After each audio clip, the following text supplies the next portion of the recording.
16.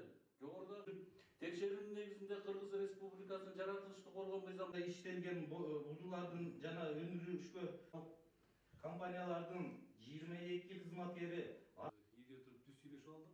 Ушунун үстүнөн чыгалык. Эми буларга токтолуп турсак, бир-экөөнү эле кайрылып кетейин. Туурак курулуш көзөмөлү камагында 2017 жылы жалпы боюнча жоболор жана мыйзамдардын бузулууда төлөм менен бирге 97% түздү.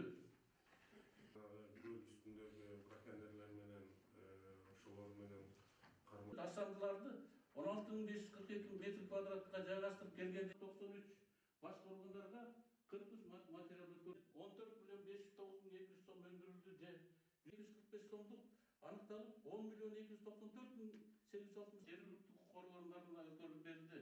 Мындан сырткары токтогулар жана оор ишке ашыруу жана терс кесепеттердин алынып 570 гектарга ушу мыйзам бузуулар боюнча протокол 4 тартиби жөнүндө мыйзамдын талаптарына ылайык көп мисалдар.